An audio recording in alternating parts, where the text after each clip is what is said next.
여러분 안녕하십니까? 아침의 광장 박은정입니다. 대구시가 지방자치단체 가운데 처음으로 빈곤아동과 아동학대 실태조사에 나섭니다. 이를 통해 빈곤이 학대에 미치는 영향을 파악하고 대구형 아동지원 정책을 개발할 예정인데요.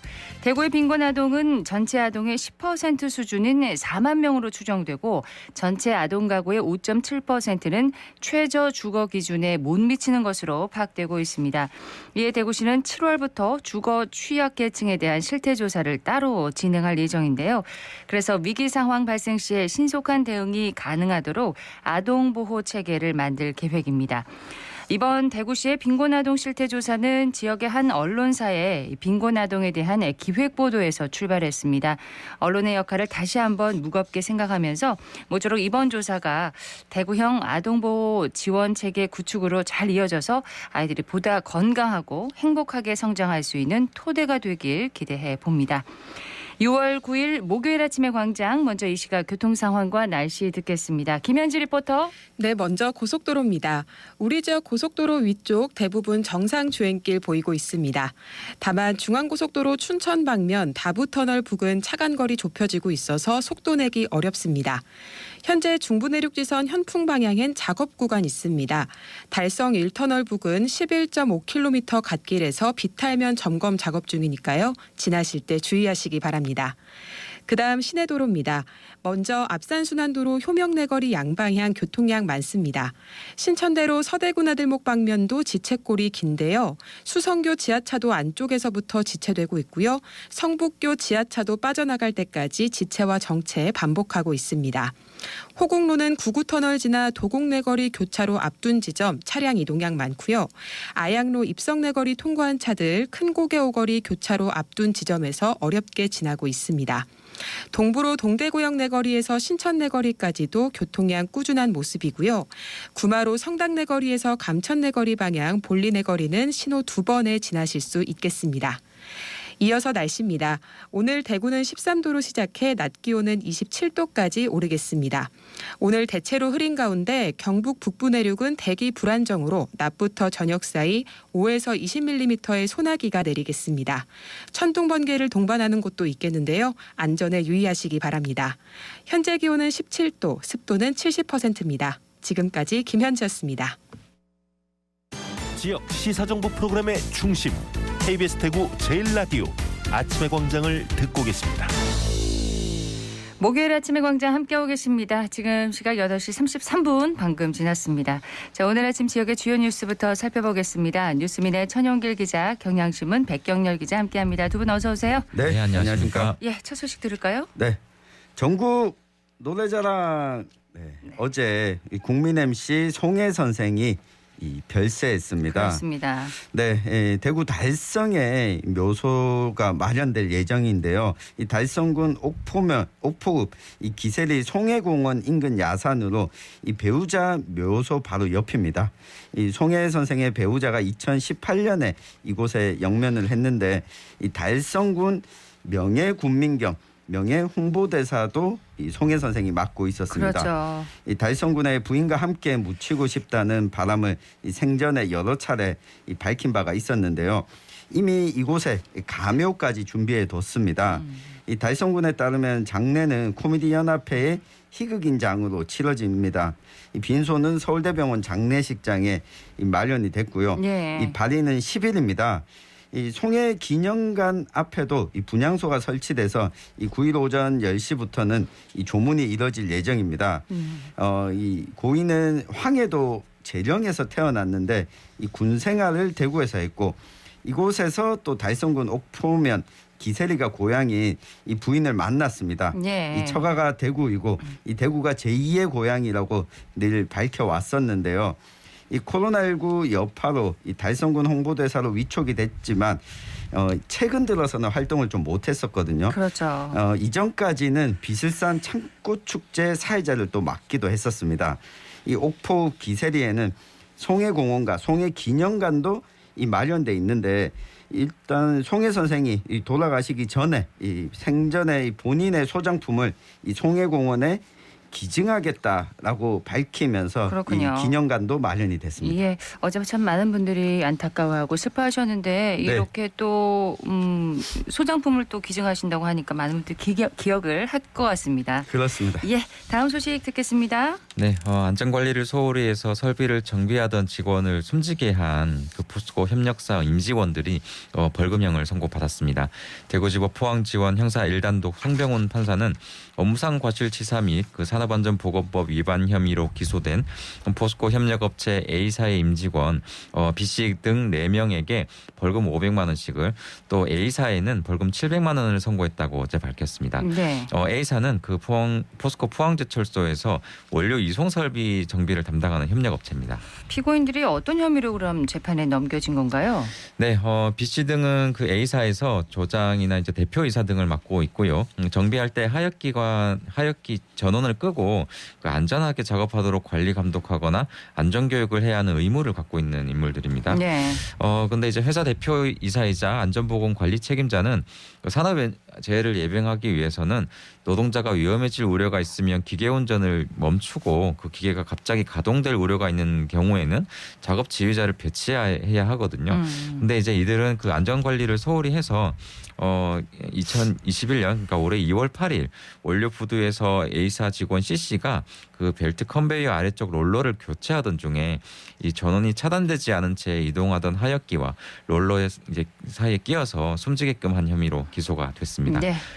네, 재판부는 피고인들이 안전조치를 하지 않아 피해자가 사망에 이르게 했다며 다만 이제 피고인 회사가 유족과 합의를 했고 유족이 피고인들의 처벌을 원하지 않는 점 등을 참작했다고 양형 이유를 밝혔습니다. 네, 소식을 하나 더 들을까요? 네, 지난 3월에 경북 울진 삼척 산불로 인해서 이 송이 채취지를 잃었던 이 울진 군민들이 어느 정도는 이 근심을 덜 수 있게 됐습니다. 산림청이 이 40억 원을 확보하고 이 송이 재배 농가에 대해서 지원을 하겠다라고 밝힌 겁니다. 네. 울진이 지난 4월 산불로 피해를 입은 송이 농가의 피해 접수를 했고 이 529건이 접수가 됐습니다. 울진군 전체 송이 농가 숫자와 좀 비슷한데요. 보통은 지난해 기준으로 보면 이 12,000kg 정도의 송이가 거래가 됐고 이 거래 금액은 29억 원에 달했습니다. 그러니까 송이는 인공적으로 재배하는 건 힘든 거잖아요. 그렇습니다. 뭐 네. 인공 재배가 어렵다 보니까 그 산불 피해지 내에 있는 이 송이 재배지에서 자연적으로 다시 발생하기까지는 한 30년까지도 걸릴 수 있다고 하거든요. 네. 한동안 송이를 채취해 오던 군민들의 소득 감소가 좀 불가피했는데 일단 산림청에서는 송이를 대체해서 임산물을 생산할 수 있도록 이 대체 작물 조성 사업도 추진을 하고 최대 2천만 원까지 이를 지원하기로 했습니다. 네, 그러니까 대체 작물 조성하는데 이 예산을 지원한다는 거군요. 그렇습니다. 예. 자, 소식 여기까지 듣고요. 이슈 토크로 넘어가도록 하겠습니다. 오늘 짚어볼 이슈는 뭔가요? 네, 이 화물연대가 안전운임제 폐지 철회 등을 요구하면서 이 총파업에 들어갔습니다. 아마 뉴스 보도 등을 많이들 보셨을 텐데요. 화물연대 경북 지역본부와 또 이 포항지역본부도 총파업에 동참하고 있는데 이 파업에 따른 영향과 이 쟁점은 무엇인지 한번 살펴보겠습니다. 자, 오늘로 파업 사흘째로 접어들었습니다. 현재 상황부터 좀 살펴볼까요? 그렇습니다. 사흘째인데요. 지난 7일부터 있었습니다. 이번 민주노총 화물연대의 파업은 2016년에 이후에 이제 한 6년 만에 좀 실시된 대규모 파업인데요. 네. 화물연대 대구 경북 지역본부와 포항 지역본부도 말씀하셨듯이 이제 7일 파업 첫날인 7일 구미와 포항에서 각각 총파업 출정식을 가졌습니다. 여기에는 이제 노조 한 1,100여 명이 참가한 것으로 파악이 됐고요. 출정식이 일부 차로를 막고 진행된 탓에 교통 흐름이 좀 원활하지 못하는 등의 좀 영향이 있었습니다. 일단 그 포항 지역의 철강 업체들은 화물연대 파업 상황에 따라서 물류의 차질이 불가피하기 때문에 이 상황을 좀 예의주시하고 있는데 포스코 포항제철소는 화물연대 파업으로 7일과 8일 이틀 동안 하루 평균 물동량 약 4만 9천 톤 가운데 40% 정도인 2만 톤의 출하가 늦춰졌습니다. 그렇군요. 포스코 관계자는 제철소에서 생산한 완제품을 그 다른 지역으로 실어 보내기가 지금 힘든 상황이기 때문에 공장 내에 임시로 제품을 보관할 공간을 좀 확보하고 있다며 이와 함께 화물연대 노동자 측과 긴급재 운송을 위한 협의를 벌이고 있다고 어제 밝혔습니다. 현대제철 포항 공장도 이날부터 그 하루 출하량 6,500톤의 물류가 전면 중단되는데 그 이틀 동안 한 13,000톤 정도 물류가 중단된 상태입니다. 네. 현대제철 관계자도 파업에 따라 전체 출하 물량이 나가지 못하고 있어 걱정하고 있다며 이 파업이 대정부 투쟁이기 때문에 회사로서는 대응하는 데 한계가 있다고 말했습니다. 지금 구미 쪽은 상황이 어떤가요? 네, 구미 쪽도 좀 대기업이 좀 많잖아요. 그렇죠. 근데 구미시 등의 좀 설명을 종합하면 이 지역 43개 업체 약 300명의 노동자가 이제 파업에 들어간 상태고요. 이 화물연대 노조원들이 구미 산단 40여 곳에서 개별 집회를 지금 이어가고 있습니다. 대다수 업체들은 그 파업 전에 물류 수송을 완료했거나 일부 업체는 비노조 화물차를 지금 이용하고 있기 때문에 그래서 이제 구미시 같은 경우에는 이 총파업으로 당장 물류에는 큰 영향을 주지 않을 것으로 예상했지만 장기화될 경우에는 차질이 불가피할 것으로 내다봤는데요. 네. 구미시 측 관계자와도 통화를 좀 해봤는데 아직 업체 측으로부터 피해를 봤다는 신고는 없었지만 이 파업 상황이 길어지면 구미 국가산업단지에 대기업이 좀 몰려있기 때문에 물류가 원활하지 못할 게 분명하다며 하지만 이제 그 현대제철 관계자하고 비슷하게 이게 정부 차원에서 필요한 조치이기 때문에 지자체에서는 뾰족한 해결책이 없어서 좀 난감해하고 있었습니다. 그렇군요.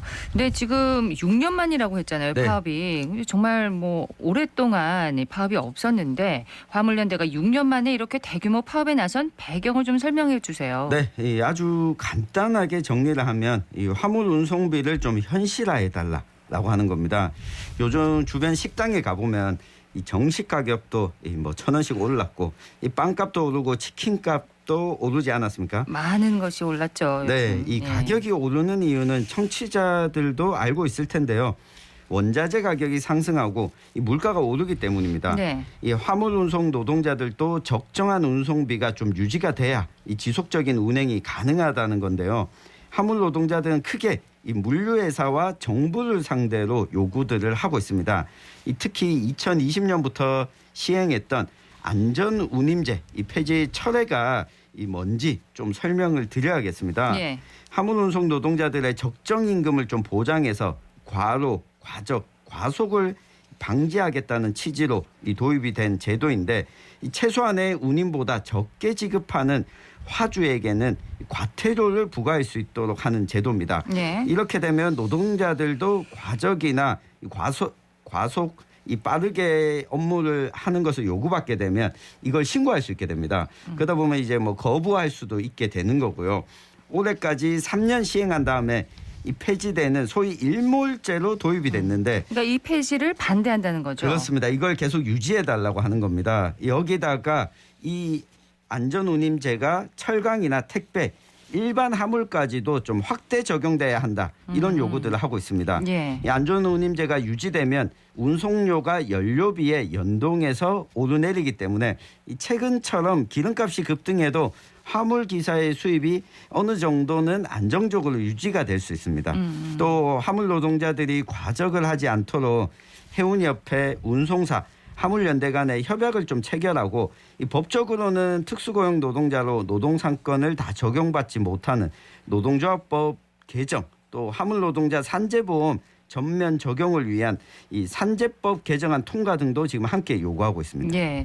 그러니까 최근 기름값이 정말 올라도 너무 올랐습니다. 지금 휘발유보다 경유가 더 비싼 곳도 많잖아요. 그렇습니다. 이게 사실 화물차가 경유를 좀 연료로 쓰기 때문에 이런 일이 벌어진 거거든요. 그 한국석유공사 유가정보 서비스 오피넷 자료를 보면요. 지난 7일 오후 기준으로 전국 주유소 경유의 평균 가격이 2,028.57원입니다. 네. 이게 그 국내 경유 가격이 지난달 11일 휘발유 가격을 넘어섰고 지난달 24일에는 사상 처음으로 2,000원을 좀 넘어선 상태인데요. 이에 정부가 경유 보조금을 좀 확대하기로 했지만 화물연대 주장은 이렇습니다. 경유가 1,400원이던 시절과 2,000원인 지금을 비교하면 실제로 유류비가 한 달에 최소 200에서 300만 원 정도가 더 드는데 보조금 확대를 통해 지원받는 금액이 30만 원이 채 되지 않는다는 거거든요. 예. 그래서 정부의 경유 보조금 확대가 생계에 지금은 도움이 되지 않는 상황이라고 주장을 하고 있습니다. 그러니까 유가가 아무리 요동치더라도 화물운송 노동자들의 적정 임금을 생존을 보장해달라는 요구인 거잖아요. 그렇습니다. 이 화물연대 파업과 요구에 대한 정부의 입장은 어떻습니까? 네, 윤석열 정부가 출범하고 처음으로 이 노동계와 마주하게 됐는데요. 이 정부는 일단 엄정 대응 방침을 강조하고 있습니다. 그런데 이 엄정 대응이란 게 도대체 무엇에 대응하는 것인가 설명을 좀 드리면요. 네. 요 화물운송 노동자 대다수가 이 기업에 고용된 것이 아니라 사실상 기업 지시를 받지만 이 개인 사업자 형태로 존재하는 이 특수고용직입니다. 때문에 법적으로 보장된 단체 행동권, 파업권은 보장받고 있지 못합니다. 네. 이 노동상권을 다 보장받을 경우에는 이 단체 협약이 결렬되고 조정도 이루어지지 않을 경우 이 쟁의 즉 이 파업이 가능한 합법 파업을 벌일 수가 있는데 이렇게 되면 대체 인력 투입하는 것도 이 금지됩니다. 법을 위반하는 게 됩니다. 네. 하지만 화물 노동자들은 이 노동상권이 보장받지 않다 보니까 노조원들이 운송을 거부하고서 이 대체 수송을 하지 못하도록 막는 일종의 단체 행동을 벌입니다. 이 행동을 벌이는 과정에서 물리적 충돌이 때때로 벌어지곤 하는데 네. 운송을 거부하는 것 자체는 법적으로 잘못된 행동은 아니거든요. 다만 윤석열 정부가 강조한 것은 대체 수송을 하려는 과정에서 충돌이 벌어지면 여기에 엄정 대응하겠다라고 하는 겁니다. 네. 울산에서는 실제로 화물연대 조합원들이 화물차 통행을 막으려다가 이 경찰관을 밀쳐서 이 공무집행 방해 혐의로 연행되는 충돌이 또 발생하기도 했습니다. 대체 수송 과정에서 충돌이라고 하면 이제 경찰과의 그런 충돌을 말씀하시는 건가요? 대체 수송을 하려고 하는 이 비노조원 화물 노동자들을 막으려고 하는 것을 이 물리적으로 경찰이 물리적으로 막으면 이 경찰이 출동해서 여기에 엄정 대응한다는 겁니다. 근데 그 화물연대 요구를 들어보면 일정 부분 납득이 가는 부분도 있거든요. 유가 부분만 해도 그렇잖아요. 지금 모두가 지금 영향을 받고 있는 부분이잖아요. 그렇습니다. 특히 2020년부터 지금 3년 한시로 도입되는 안전운임제 같은 경우를 들어보시고 청취자분들도 생각이 드시는 게 있을 겁니다. 바로 네. 그 최저임금에 좀 비교될 정도인데요. 이제 좀 떠올릴 수 있잖아요. 그래서 일부 그 노동이나 사회 또 종교단체 관계자들은 이런 그 화물연대 총파업을 지지한다며 정부의 대책 마련을 좀 촉구를 하고 있는 상황입니다. 실제로 이유로 좀 하나로 나오는 게 이 안전운임보다 낮은 운임을 지급하던 화주, 그 화물 주인에게 지금은 과태료를 부과하는 이게 제도거든요. 근데 네. 이 제도가 사라지게 되면은 과적이나 과속 또 뭐 과로 등 위험한 상황을 정부가 이 방조하게 되는 셈이 된다는 주장인 겁니다. 고속도로에서 그 화물차가 자칫 뭐 어떤 다른 운전자들의 안전을 위협하는 흉기가 될 수도 있는 만큼 네. 이런 안전운임제의 탄력 있는 적용이 필요하다 이런 지적도 나오고 있습니다. 대화 창구는 지금 어떻게 열려 있나요? 네, 이 파업 전에 한 차례 교섭을 진행했지만 접점을 좀 찾지 못했습니다. 지금 국토교통부에서는 안전운임제와 관련해서는 TF를 통해서 이 논의를 지속하자라고 하는 입장만 좀 반복을 하고 있는데요. 네. 이에 대해서 화물연대는 이미 이 제도의 효과가 확인된 만큼 정부가 법 개정에 적극 나서달라고 요구하고 있는 상황입니다. 자, 파업이 장기화되면 피해는 뭐 모두가 받을 텐데 그 전에 대화와 협상의 물꼬가 좀 트여야겠습니다. 네, 노동계와 이제 정부가 강대강으로 좀 부딪히면 피해는 결국 시민들에게 좀 올 수밖에 없지 않겠습니까?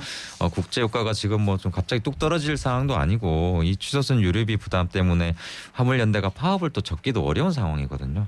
그럴 때 정부가 좀 해법을 내놓지 않으면 파업이 지금 장기화될 가능성이 높다는 전망이 많습니다. 그러네요. 그럴수록 가뜩이나 경기 침체 국면에 국제 원자재 대란으로 좀 혼란스러운 시장 상황이 더 악화될 수밖에 없는 건데 이 지금 뭐 적극적인 대화 협상이 유일한 답인데 지금 그 윤석열 정부 이후에 처음으로 벌어진 대규모 집회거든요. 그렇죠. 그래서 정부도 좀 쉽게 타협할 것 같지는 않아서 걱정이 되긴 합니다. 네, 지금 보면 이 국토교통부에서 좀 나서고 있는데 노동부에서 좀 적극적으로 나서서 화물 노동자들 요구도 듣고 정부 사이에서 중재하려는 노력이 좀 필요해 보입니다. 이게 예. 물류의 차질이 없게 하려는 노력만큼이나 이 뭐 시민 중에 또 한 명의 화물 노동자의 안정적인 이 생계 보장에 대해서도 이 정부 차원에서 노력이 좀 필요해 보입니다. 대화와 더 대책 마련이 필요할 것 같습니다. 뉴스민의 천영길 기자, 경향신문 백경열 기자였습니다. 두 분 고맙습니다. 네, 감사합니다. 고맙습니다.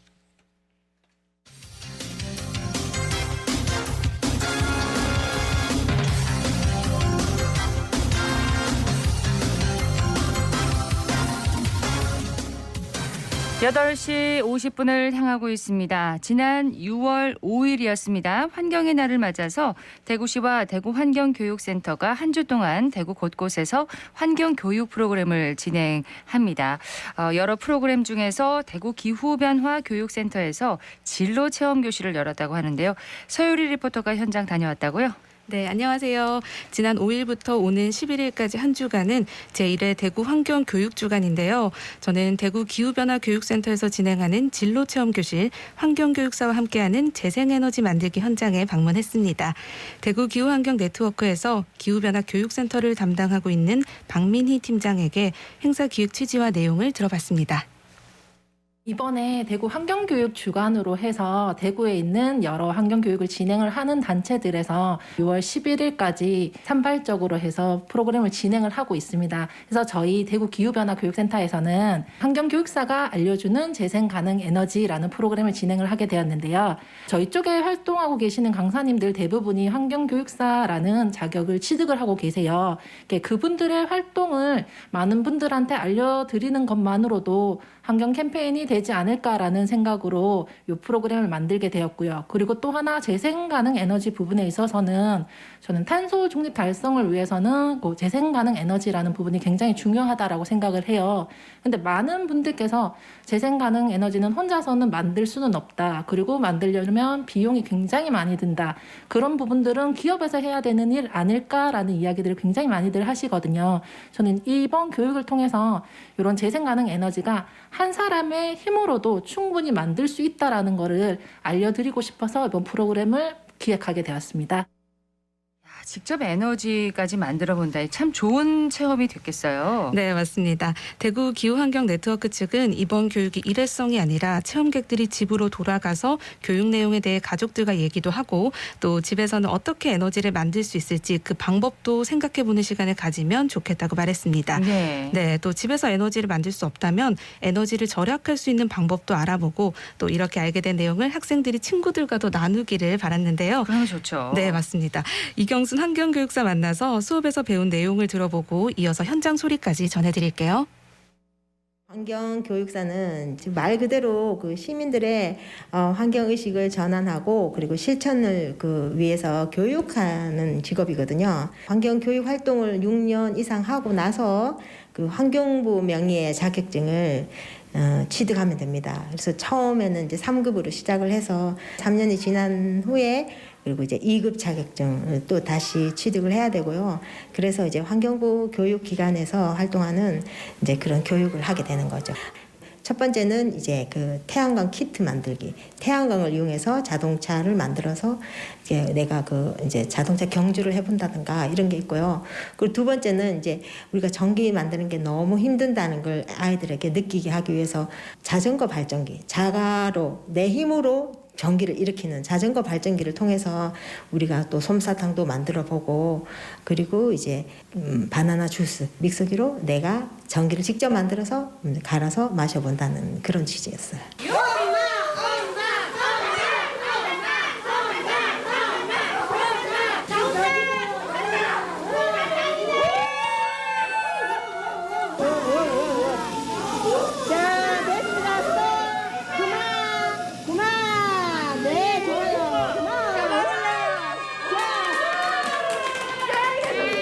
와, 활기찬 현장 소리까지 잘 들었는데 서유리 리포터는 뭐가 제일 기억에 남았어요? 먼저 이론 수업이 있었는데 캔 850개가 모여야 세탁기 한 대가 된다는 거. 네, 그리고 또 플라스틱 병 15개가 모이면 스포츠 점퍼 1개를 만들 수 있다는 점이 기억에 남더라고요. 예. 네, 근데 하지만 뭐니 해도 제일 인상 깊었던 건 솜사탕 만들기였는데요. 솜사탕이요? 네, 직접 자전거 페달을 밟으면서 전기를 만들었거든요. 그래서 솜사탕을 만들었는데 전기 만드는 게 생각보다 어렵다는 거 알게 됐고요. 그래서 앞으로 분리배출 정말 잘해야겠다는 마음이 저절로 들더라고요. 네. 계속해서 참여자들의 소감 들어보겠습니다. 안녕하세요. 저는 대구교대대학교 대구부설초등학교 다니는 김승유입니다. 전기를 공급하고 그래서 바나나를 갈아서 바나나 주스를 만든 게 가장 인상 깊습니다. 그때 바나나를 만들 때 원래 전기는 화력발전소 그런 데서 잘 만들어지는데 우리 스스로 몸으로 만드니까 가장 기억이 남았습니다. 탄소 중립해서 우리 환경도 지키고 우리 지구도 지킨다는 것이 인상 깊었고 그런 것을 배웠습니다. 분리배출을 하고 라벨은 떼서 잘 버려야겠습니다. 안녕하세요. 감삼동에서 온 주부 김재희입니다. 이번 주가 환경주간이라고 해서 대구시청 홈페이지에서 제가 이 자료를 리플렛을 보고 찾아오게 되었습니다. 자전거로 발전기를 돌려서 솜사탕 만들고 바나나 우유 만드는 게 제일 기억에 남는데요. 작은 전기를 만들기 위해서 생각보다 에너지가 많이 필요해서 힘들고 그랬던 게 제일 기억에 남습니다. 아이들을 데리고 다니다 보니까 아무래도 자차 이용을 많이 하는데 이제 대중교통을 좀 더 이용해야 될 것 같다는 생각이 들고요. 요즘 아이들이 일회성 장난감, 일회성 용품들을 많이 쓰고 쉽게 사고 쉽게 버리는데 물건을 조금 더 소중히 여기고 지구를 위해서 조금 더 아끼고 나눠 쓰고 할 수 있었으면 좋겠고 교육센터를 방문해서 아이들이랑 체험을 해서 많이 배우고 느낄 수 있어서 좋았던 것 같습니다. 네, 이번 행사를 진행한 대구 기후환경 네트워크는 초등학생을 대상으로 찾아가는 어린이 환경교실도 진행할 예정이라고 하니까요. 네. 참고하시기 바랍니다. 기후위기는 이제 더 이상 미래의 문제가 아니라 현재의 문제인 만큼 우리 모두 분리배출 등 일상 속에서부터 작은 변화를 이뤄가면 좋겠습니다. 실천이 참 중요할 것 같습니다. 네, 오늘부터 이제 아침의 광장에도 함께할 서유리 리포터 잘 부탁합니다. 네, 잘 부탁드립니다. 네, 고맙습니다. 자, 오늘 대구와 경북 지역은 대체로 흐린 가운데 경북 북부 내륙 지역은 대기 불안정으로 낮부터 저녁 사이에 5에서 20mm의 소나기가 내리겠습니다. 이 소나기가 내리는 곳에서는 돌풍과 함께 천둥 번개가 치는 곳도 있으니까요. 안전사고에 유의하시기 바랍니다. 낮 기온은 21도에서 27도 분포로 어제보다 3, 4도가량 높겠고 내일은 기온이 올라서 평년 수준을 회복하겠습니다. 아침의 광장 오늘 순서 여기까지입니다. 박은정이었습니다. 고맙습니다.